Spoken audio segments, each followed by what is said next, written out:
नमस्कार। आप सभी का स्वागत है आज के इस नए सेशन में।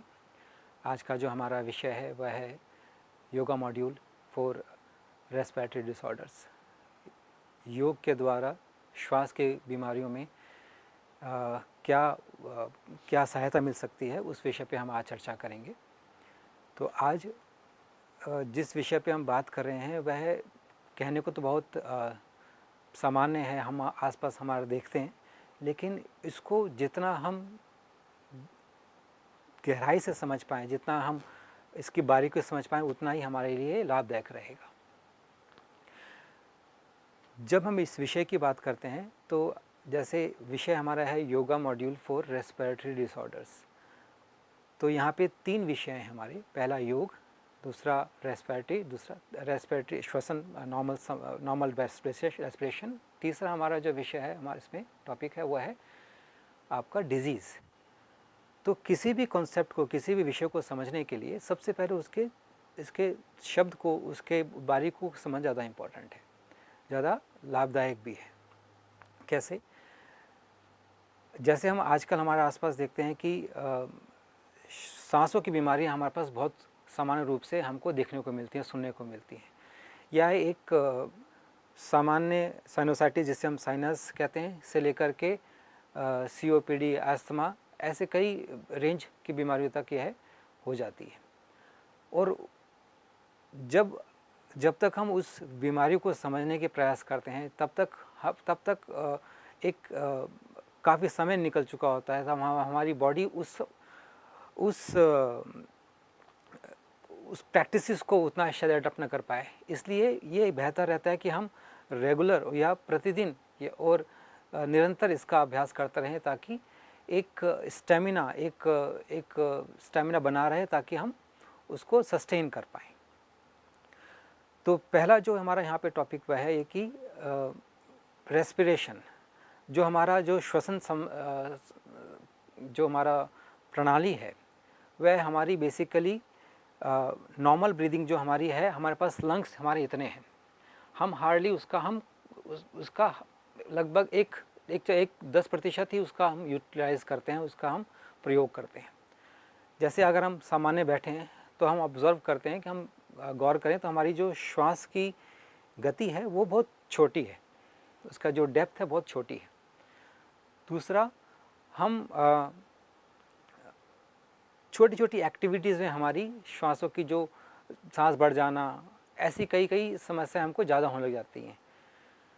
तो उस स्थिति में हमारा योग का जो प्रयोजन जो है वह है कि हम अपने लंग्स को, अपने जो फेफड़े हैं, उनको पूरा यूटिलाइज़ कर पाएँ, उनको पूरा प्रयोग कर पाएँ, वो हम सीखें। तो उसके लिए सामान्य गति को समझना सबसे पहले इम्पॉर्टेंट है। जो हम सामान्य गति लेते, जो हमारे सामान्य श्वास लेने की गति और श्वास छोड़ने की गति है, पहला योग का जो प्रयोजन या योग का जो उद्देश्य है वह है कि आप इस गति को ही थोड़ा कंट्रोल करें, थोड़ा नियंत्रित करें, ताकि वह आप जितना गहरा लंबा श्वास ले सकें और छोड़ सकें, ताकि आपका श्वास का जो स्टेमिना है वो बढ़े। दूसरा यहाँ पर है रोग का। जैसे हम अलग अलग शहरों में रहते हैं, अलग अलग शहरों में हमारा वातावरण अलग अलग है। उस अलग अलग वातावरण में क्या होता है कि जैसे दिल्ली की बात करें तो दिल्ली में आज मैं एक न्यूज़ पढ़ रहा था, वहाँ पे देखा कि one of the most polluted city में है, बहुत जहाँ पे सबसे ज़्यादा प्रदूषण है दिल्ली भारत में, वह दिल्ली एक है उसमें से। तो उस स्थिति में यदि ऐसे ही सब चलता रहा तो आने वाले 5 वर्षों में, 10 वर्षों में हम कहाँ होंगे, ये हमको विचार करना चाहिए। उसके लिए सरकार जो काम कर रही है वह सरकार का कर, लेकिन हमारा व्यक्तिगत एक उद्देश्य, एक व्यक्तिगत जिम्मेदारी वह है कि हम स्वयं के स्वास्थ्य का, परिवार के, समाज के स्वास्थ्य का भी एक जिम्मेदारी लें, ताकि हम उस पर उसको बेहतर बना सकें। तो सबसे पहले जो होता है कि हम अपने स्वयं के स्वास्थ्य को समझें, उसकी इम्पोर्टेंस समझें, उसका महत्व समझें, तथा हम उसको कैसे बढ़ा पाएँ, कैसे उसको अच्छे से मेंटेन कर पाएँ, वो हमारा उद्देश्य होना चाहिए। उसके लिए सबसे पहले है कि आप अपना एक नियमित अभ्यास स्वयं के लिए देना शुरू करें। जैसे अगर हम योग की बात करें तो योग में योग is a science of discipline, ऐसा हम कहते हैं कि एक अ, आपका एक सामंजस्य बनाने का काम करता है योग। तो जब हम योग का अभ्यास शुरू करते हैं, वो किसी भी फॉर्म में हो सकता है, चाहे वो आप आसनों से स्टार्ट करें, चाहे वो प्राणायाम से स्टार्ट करें, चाहे आप अपना सुबह उठने के अभ्यास से स्टार्ट करें। तो एक नियम जब आप बनाते हैं तो वह योग का प्रोसेस, योग का प्रारंभ हो जाता है वहाँ से। तो आज हम जो प्रारंभ करने वाले हैं वह है योग के बारे में छोटी छोटी जानकारी, और उससे हम अपने श्वसन संस्थान की या रेस्पिरेटरी सिस्टम को कैसे स्ट्रॉन्ग कर सकते हैं, उस विषय पर बात करेंगे। जो हमारे आसपास सामान्य बीमारियां दिखती हैं वो आपके साइनोसाइटिस से स्टार्ट हो सकती हैं, जिसमें आपकी रनिंग नोज़ या आपके नाक बहना, गले में बलगम या गले में कफ जमना, पानी से ऐसा बहना से लेकर अस्थमा, दमा की बीमारी, या फिर आपका COPD जिसे हम क्रोनिक ऑब्स्ट्रक्टिव रेस्पिरेटरी डिसऑर्डर्स कहते हैं, उसमें भी बहुत एक रेंज की बीमारियां हो जाती हैं, जैसे एम्फेसीमा है, ब्रोंकाइटिस है। तो हर एक बीमारी का अलग अलग लक्षण होता है, अलग अलग उसका एक ट्रीटमेंट होता है, चिकित्सा होती है। लेकिन सामान्य तौर पर अगर हम श्वसन संस्थान को या रेस्पिरेटरी सिस्टम को एक स्ट्रॉन्ग करते जाएं तो उससे हमको एक बहुत अच्छा लाभ मिलता है। तो जब हम एक इंडिविजुअल या हम व्यक्तिगत योगा मॉड्यूल या जिसे कहते हैं योग एक प्रोटोकॉल जब हम डिज़ाइन करने लगते हैं, बनाते हैं, तो उसमें व्यक्ति को क्या बीमारी है वह, तथा उससे जुड़ी बाकी चीज़ें, जैसे उसका रहन सहन, खान पान, उसके दिन भर का उसकी दिनचर्या क्या है, ये सब चीज़ें उसमें काउंट होती हैं। तो जो सामान्य तौर पे अगर हम एक सामान्य व्यक्ति से हम स्टार्ट करते हैं, तो जिसको कोई एक रेस्पिरेटरी बीमारी है, तो जैसे अस्थमा है या साइनसाइटिस है, उस स्थिति में सबसे पहले जो हम कर सकते हैं वह है कि अपना दिनचर्या को नियंत्रित करना, पहला नियम। दूसरा नियम, अपने खान पान को नियंत्रित करना, जैसे समय पे खाना, भूख लगने पर खाना, खाने के साथ पानी नहीं पीना। यह सबसे ज़्यादा इम्पॉर्टेंट है, खाने के साथ पानी नहीं पीना।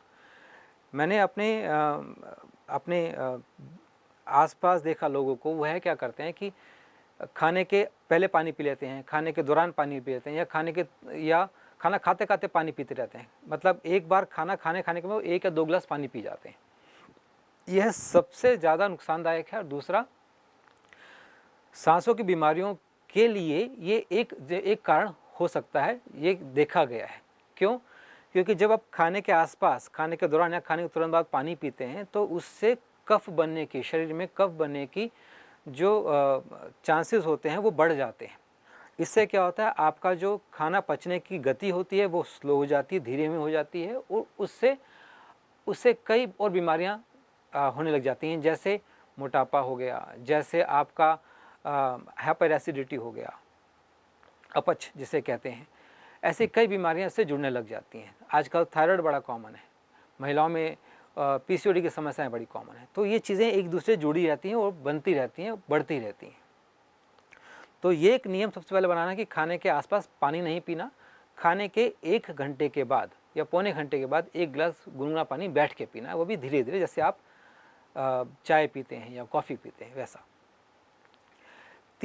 चौथा एक नियम ये बनाना है कि आप सोने का समय निश्चित करें।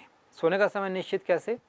आजकल देखा गया कि जैसे हमारे पिछले 1.5-2 साल से, जब से कोविड आया है, तब से हमारा जो खान पान के साथ साथ हमारे सोने का जो एक नियम है वह भी काफ़ी बदल गया है। हम देर रात तक जगने लगे हैं, और सुबह देर से जगने लगे हैं। इससे क्या होता है कि हमारा जो एक स्लीप साइकिल, निद्रा का जो एक आने का एक पूरा एक जो चक्र है वो बिगड़ जाता है। इससे भी और बीमारियां होने लग जाती हैं। इससे जो एक मुख्य है वह है कि आपका इम्यूनिटी, जिसे हम प्रतिरोधक क्षमता कहते हैं, रोग प्रतिरोधक क्षमता कहते हैं, वह कम होने लग जाती है। अक्सर देखा गया कि जब हम डॉक्टर के पास जाते हैं तो डॉक्टर कहता है कि ये दवा लीजिए, दवा के बाद आप आराम करें, रेस्ट करें। डॉक्टर हमें कभी नहीं कहता कि आप दौड़िए। तो इसलिए रेस्ट कहते हैं क्योंकि रेस्ट करने से आपकी हीलिंग या रोग प्रतिरोधक क्षमता बढ़ती है। तो जितना हमारा स्लीप साइकिल हमारा समय पर निश्चित होगा, उतना ही हमारी हीलिंग क्वालिटी या इम्यूनिटी हमारी बढ़ी रहेगी, बनी रहेगी। ये छोटे छोटे नियम जब हम इसका पालन करने लग जाते हैं, तब हम योग के अभ्यास को अच्छे से समझ सकते हैं, उसका अच्छा फ़ायदा ले सकते हैं। अब जब हम श्वास की बीमारियों के बारे में बात कर रहे हैं, तो जो सबसे मुख्य है वह है आपका शोधन। पहले जैसे हम खाना बनाने से पहले बर्तनों को साफ़ करते हैं, एक हम आँच को एक मिनिमम और एक रेगुलर टेम्परेचर पे फिक्स करते हैं, बीच में उसको चलाते रहते हैं, फिर खाना बन जाने के बाद उसको हम ढक देते हैं। वैसा ही हमारा शरीर का है। जब हम योगाभ्यास शुरू करते हैं तो हमारे शरीर का शोधन ज़रूरी है। शोधन करने के बाद अभ्यास, और अभ्यास के बाद आपका रिलैक्स होना ज़रूरी है। तभी आप उसका एक अच्छा फ़ायदा ले सकते हैं, लाभ ले सकते हैं। तो शोधन के लिए जो सबसे पहले है वह है कि आप क्या करें। तो जैसे हमने अभी पानी के बारे में बात करी, वैसे ही हमने कि खाना खाने के आसपास पानी नहीं पीना, तो वह भी एक प्रक्रिया है कि आप शरीर को एक सामान्य और शुद्ध रखने का एक प्रयास कर रहे हैं। उसके बाद जो योग में कहे गए हैं वह है षटकर्म कहे गए हैं। षटकर्म मतलब 6 कर्म कहे गए हैं, लेकिन सभी को 6 कर्म करने ज़रूरी हो ऐसा ज़रूरी नहीं है। आपके व्यक्तिगत क्षमता और रोग कौन सा है आपको, उसके अनुसार आप इसका अभ्यास करेंगे, वह भी किसी योग प्रशिक्षक के मार्गदर्शन में ही करेंगे। तो जो सबसे पहले वह आता है जलनेति। जलनेति क्या है आपका, ये जलनेति पॉट है। इस जलनेति पॉट में हम इसके नेक तक, इसके गले तक गुनगुना पानी भरते हैं, उतना गर्म पानी जितना आप अपने आप को, जितना हम सह सकें। इसमें नमक भर करके हम इसको नॉस्ट्रिल पर लगाते हैं, गर्दन टेढ़ी करके, मुंह खोल के मुंह से सांस लेना है और पानी अपने आप दूसरी नॉस्ट्रिल से बाहर आने लग जाएगा। एक बार करने के बाद पानी निकालेंगे, फिर दूसरी नॉस्ट्रिल से हम इसका अभ्यास करेंगे, वैसे ही जैसे हमने पहले से किया था। पानी डालेंगे और अपने आप पानी निकलता रहेगा।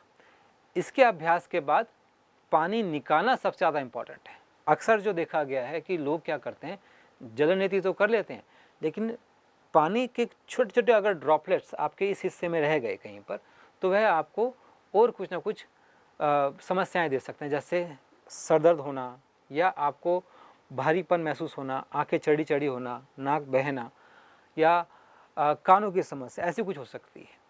तो उसके लिए जो सबसे ज़्यादा इम्पॉर्टेंट है, सबसे ज़्यादा ज़रूरी है, वह है कि आप जलनेति करने के बाद कपालभाति, या फिर जो जलनेति करने के बाद जो हम प्रैक्टिस करते हैं, जो अभ्यास करते हैं पानी निकालने के लिए, वह उसका अभ्यास करेंगे। एक यह प्रक्रिया है। दूसरा हमारा है सूत्रनेति। सूत्रनेति जनरली सामान्य तौर पर देखा गया है कि लोग इससे डरते बहुत हैं। जैसे ये है सूत्र, ये धागा है, इस धागे के आगे के हिस्से पर बी वैक्स लगा दिया जाता है और इसको मोल्ड कर दिया जाता है। जब हम इसका अभ्यास करते हैं तो हम इसको टाइट करने के बाद नाक में डालते हैं। नाक से डालने के बाद धीरे धीरे ऐसे पुश करेंगे तो मुंह में आ जाता है, तो मुंह से धीरे से निकाल लेंगे। इससे ये पूरी आपकी नेज़ल पैसेज को, पूरी नाक के नासिका को पूरा साफ कर देता है। नाक साफ करेंगे, फिर इसको आगे के हिस्से को ठंडे पानी से और पीछे के हिस्से को गर्म पानी से धोने के बाद फिर से दूसरी नॉस्ट्रिल में हम डालेंगे। दूसरी नॉस्ट्रिल में डालने के बाद फिर से ही क्लीन करते हैं और उसके बाद हम करते हैं अभ्यास जलनेति का।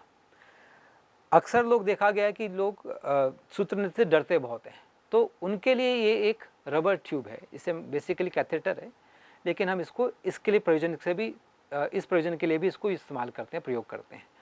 यह पर्पज़ इसका यह होता है, उद्देश्य इसका यह है कि आप इसको करने का आपका कॉन्फिडेंस बढ़ता है। दूसरा, जब आप इसको अच्छे से कर लेते हो तो एक कुछ हद तक इसका आपका नासिका पैसेज है, नेज़ल पैसेज, तो क्लीन हो जाता है, साफ़ हो जाता है। उसके बाद आप इसका अभ्यास कर सकते हैं। तो एक कॉन्फिडेंस गेन करने के लिए ये अच्छा अभ्यास है। उसके बाद आप सूत्र नीति पे आ ही जाएंगे। लास्ट में हम इसको करते हैं जल नीति। एक और अभ्यास है, वह है धोती क्रिया का, वस्त्र धोती हम कहते हैं। यह एक कॉटन कपड़ा होता है जो लगभग 3 से 3.5-4 मीटर लंबा होता है और लगभग 4 उंगल ये चौड़ा होता है। यह पानी में, इसको पहले हम स्टरलाइज करते हैं पानी में, गर्म पानी में उबाल करके, फिर जब हम इसको इसको खाया जाता है बेसिकली, तो इसको हम पानी में डिप करते हैं, आगे से फोल्ड करते हैं और 2 उंगलियों पे ऐसे रख करके अपने जीभ के पिछले के हिस्से पे जितना रख सके उतना रख करके मुंह बंद कर लेते हैं। और जैसे हम इसको धीरे धीरे खाने का प्रयास करते हैं, तो शुरू के कुछ दिन, हो सकता है 1 हफ्ता 2 हफ्ता ऐसा इसका लग सकता है कि आप इसको खाने का अभ्यास करें। मेरा अनुभव है कि जब मैं इसको सीख रहा था तो मुझे कम से कम 10 दिन लगे थे इसको खाने में, इसको सीखने में। जब भी खाने का प्रयास करते तो उल्टी आ जाए। हमारे जो गुरुजी थे वो हमको डांटते थे कि क्या कर रहे हो, लेकिन वो मोटिवेट भी बहुत करते थे, प्रेरित करते थे कि ऐसे करना। तो जब हम इसको अभ्यास करना स्टार्ट किया तो 10 दिन के बाद लगभग हमने इसको खाना स्टार्ट किया।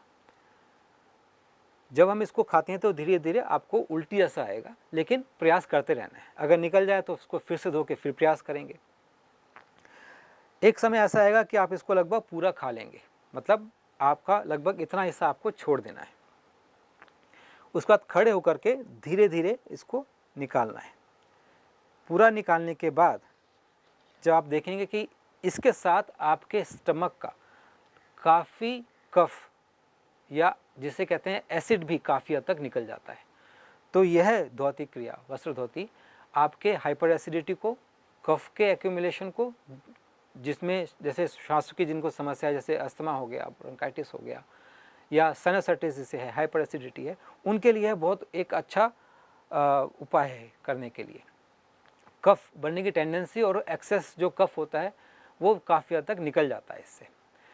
इसको करने के बाद यह है कि आपका जो खानपान है वो बहुत सामान्य और हल्का होना चाहिए। ऐसा नहीं है कि यह अभ्यास किया और हम आगले जा कर के खा रहे हैं समोसे कचौड़ी, ऐसा नहीं है।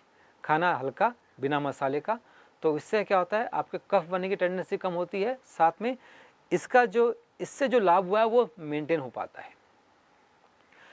इसके बाद हमारा जो अगला अभ्यास आता है वह है आपका कुंजल क्रिया। सभी को नहीं करना है, लेकिन काफ़ी हद तक लोग इसे कर सकते हैं। एक कुंजल क्रिया है कि जिसमें आप पानी को जग में लेकर के बैठते हैं और बैठ करके कागासन में, कागासन कहते हैं इसे, कागासन में बैठ करके आपको पानी पीना है। जैसे ऐसे बैठे पानी पिया, पानी जब आपको इतना पीना है कि आपको लगे कि पानी की अब उल्टी आ जाएगी, फिर भी प्रयास करना है। और जब आपको लगे कि अब तो बर्दाश्त नहीं, अब तो पानी निकलने ही वाला है, उल्टी आने ही वाली है, तो जग को साथ में साइड में रखेंगे और खड़े होकर के पेट के हल्का सा प्रेशर देंगे तो पानी अपने आप बाहर आएगा। यह है कुंजल क्रिया। इसके प्रयोग से क्या है, इसके अभ्यास से आपका एक तो डाइजेशन इम्प्रूव होता है, दूसरा एक्सेस कफ बनने की जिनमें प्रवृत्ति ज़्यादा होती है या कफ ज़्यादा बनता है वह कफ निकल जाता है। आपका पूरा डाइजेस्ट सिस्टम मुंह से लेकर के स्टमक तक, पेट तक साफ हो जाता है। यह आपका आधा क्लींजिंग जिसे हम कहते हैं वह होती है। श्वास की समस्या जिन्हें होती है उनके लिए एक और प्रयोग मैं पर्सनली रिकमेंड करता हूं व्यक्तिगत तौर पर, वह है कि हर 15 दिन में आप विरेचन लें। विरेचन कहते हैं कि आप ऐसा औषधि लें, या अगर आप औषधि नहीं ले पाते तो आप योग के अनुसार लघु शंख प्रक्षालन है। लघु शंख प्रक्षालन मतलब जिसमें आप मुंह से लेकर के गुदा द्वार तक पूरे सिस्टम को क्लीन करते हैं पानी के द्वारा। उस अभ्यास में क्या होता है, आपको पानी पीना होता है और पानी पीने के बाद कुछ कुछ प्रैक्टिसेस होते हैं, कुछ योगाभ्यास होते हैं, आसन होते हैं जिनका आपको अभ्यास करना होता है। उन अभ्यास के बाद आपको अर्ज या सेंसेशन होगी कि आपको टॉयलेट जाना है, तो आप टॉयलेट करने जाते हैं। एक समय ऐसा आता है कि आप पानी पीते हैं, अभ्यास करते हैं, टॉयलेट जाते हैं। इस प्रक्रिया में आप जो पानी पी रहे हैं वैसा ही क्रिस्टल क्लियर पानी, वैसा ही साफ पानी आप गुदाद्वार से निकालना स्टार्ट करते हैं। वह है शंख प्रक्षालन, लघु शंख प्रक्षालन। उस प्रक्रिया में क्या होता है कि पूरा मुंह से लेकर गुदाद्वार तक आपका पूरा सिस्टम क्लीन हो जाता है। यह सभी के लिए निर्देशित नहीं है कि आपको सभी को करना चाहिए। आपने योग प्रशिक्षक के मार्गदर्शन में इसका अभ्यास किया जाता है। आप YouTube पर या आप वीडियो देख के इसका अभ्यास ना करें। इस अभ्यास के बाद कुछ अभ्यास आते हैं जिन्हें हम कहते हैं यौगिक सूक्ष्म व्यायाम। यौगिक सूक्ष्म व्यायाम होते हैं जिनमें हम खड़े होकर के अपने चेस्ट पे हम अपने फोकस करते हैं ब्रीदिंग के द्वारा, ताकि चेस्ट का एक्सपेंशन हो, हमारी श्वास की गति वैसे ही कंट्रोल्ड हो, जिससे हम अपना मैक्सिमम जितना श्वास ले सकते हैं उतना श्वास लें, उतना श्वास छोड़ें। इसमें हम 2 अभ्यास करेंगे। वह है वक्षस्थल विकासक क्रिया, जिसमें इसकी 2 एक्सरसाइज हैं, 2 प्रैक्टिसेस हैं, 2 व्यायाम हैं। वो जब हम खड़े होकर अभ्यास करेंगे तब हम करेंगे। इसके बाद आता है हमारा आसनों का अभ्यास। यहाँ पर जो सबसे ज़्यादा प्रमुख है वह है कि आसनों को करने से पहले व्यक्ति को अपने शरीर को थोड़ा समझना होगा। अक्सर यह देखा गया है कि जिन्हें श्वासों की दिक्कत होती है, जिन्हें श्वासों की बीमारियां होती हैं, उनका जो बॉडी स्ट्रक्चर होता है, उनका जो शारीरिक संरचना होती है, वो धीरे धीरे बिगड़ने लग जाती है। जैसे जिन्हें श्वास की दिक्कत होगी वह अक्सर झुक करके ऐसे बैठे होंगे, या उनको लगता है कि ऐसे ही वह कंफर्टेबल है। और जब भी उनको जब भी आप उनको प्रयास करते हैं कि आप सीधा खड़े, तो उनको या तो बैक पेन होने स्टार्ट हो जाता है या फिर उनको सांस फूलने लग जाती है। वह कारण इसका यह होता है कि धीरे धीरे जैसे श्वास की बीमारी, जैसे अस्थमा हो गई, ब्रोंकाइटिस हो गई, जैसे जैसे बढ़ती जाती है, व्यक्ति को पता नहीं होता, उसका धीरे धीरे स्ट्रक्चर बिगड़ने लग जाता है, ऐसे होने लग जाता है। तो जो पहला जो करेक्शन वह करना है वह शरीर की संरचना को बराबर मेंटेन करके रखना है। उसके लिए क्या करना है, उसके लिए जितना हो सके कोशिश करें कि आप अपनी चेस्ट को धीरे धीरे सीधा करें। और सीधा करने का प्रयास हम बहुत ही सामान्य तरीके से कर सकते हैं। ज़मीन पे लेट के भी कर सकते हैं, और दूसरा दीवार का सहारा लेके भी कर सकते हैं। तो जो अक्सर हम पेशेंट्स को बताते हैं कि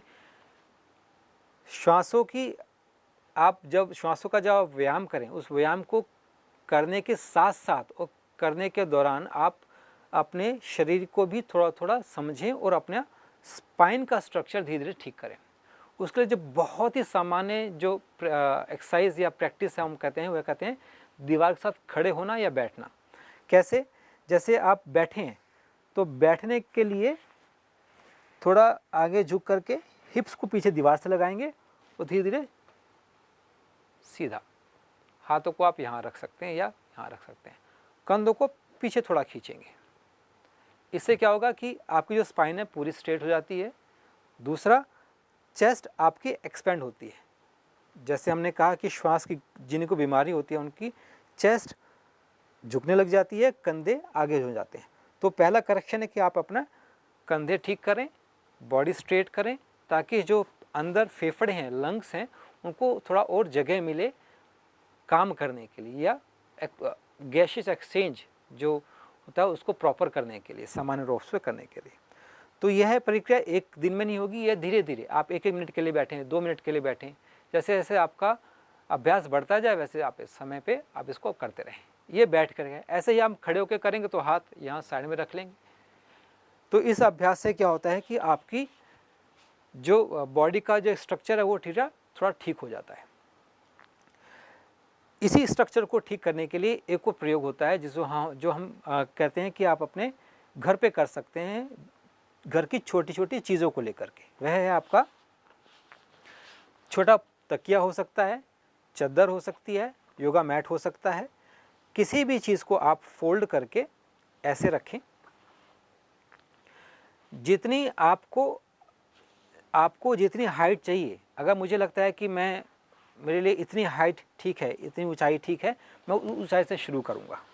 और करने के लिए धीरे से लेटना है, अपने चेस्ट के ठीक नीचे इसको लगा करके पैरों को फोल्ड करेंगे, हाथों को यहाँ रिलैक्स करेंगे, श्वास सामान्य रहेगा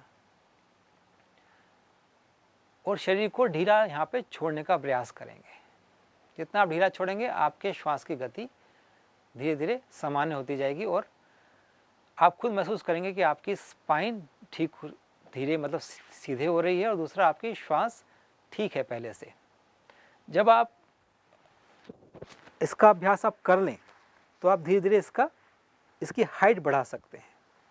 आप इसको अपने कितनी आपको हाइट चाहिए, जैसे मुझे इसको थोड़ा और ऊंचा करना है तो मैं इसको इस ऊंचाई तक लेके जा सकता हूँ। ये व्यक्तिगत क्षमता और व्यक्तिगत आपको क्या समस्या है उस पर डिपेंड करता है कि आप इसको कितना लेके जाएंगे। जब आप इसकी चौड़ाई कम कर देते हैं तो इसका जो एरिया है वो कंसंट्रेट हो जाता है एक पर्टिकुलर हिस्से पे। जितना आप इसको फैला के रखेंगे, आप उसकी ऊंचाई उतना ही एरिया पे वो असर करता है। तो हम धीरे धीरे इसको, अब आपको किस हिस्से में सबसे ज़्यादा ज़रूरत है वहाँ से स्टार्ट करेंगे। हाथों को फिर से साइड में या हाथों को यहाँ साइड में रख देंगे, पैरों को फोल्ड रखेंगे, स्पाइन को आप धीरे धीरे ढीला छोड़ते जाएंगे, शरीर को ढीला छोड़ते जाएं। जब आप यहाँ कंफर्टेबल या ठीक महसूस करें तो अपने पैरों को आप सीधा भी कर सकते हैं। यदि आपके पास जगह हो तो आप अपने हाथ भी फैला सकते हैं। इससे आपका ये चेस्ट का जो हिस्सा है वह धीरे धीरे रिलैक्स होने लग जाता है। 1 minute, 2 minute, 3 minute, 5 minute, 10 minute, जितना आपको इतना कंफर्टेबल लगे उतना आप इसका अभ्यास करें। फिर बाएं करवट लेके उठें और इसको हटा दें। यह पहला स्टेप है जब हम अपने इस स्ट्रक्चर को थोड़ा इम्प्रूव करते हैं, थोड़ा ठीक करते हैं, ताकि हमारे लंग्स को एक स्पेस मिले, ताकि हम उसका फंक्शन इम्प्रूव कर पाएँ, उसको हम और क्रियाशील बना सकें। यह पहला स्टेप है। जब हम आसनों पर आते हैं, बहुत सामान्य से आसन है, छोटे छोटे आसन से स्टार्ट करते हैं। जैसा हम इस स्थिति में बैठे हैं, यहाँ पर हम जो बहुत ही लाभदायक आसन है वह है गौमुख आसन। एक घुटना मोड़ करके, पैर मोड़ करके उसके ठीक ऊपर दूसरा पैर लेकर के आए। जो आपका हाथ ऊपर है वही जो पैर आपका ऊपर है वही हाथ आपका ऊपर आप स्ट्रेच करेंगे, फोल्ड करेंगे। दूसरा हाथ पीछे से ले जा करके आप पकड़ने का अभ्यास करेंगे। अगर हम इसको इस एंगल से समझने का प्रयास करें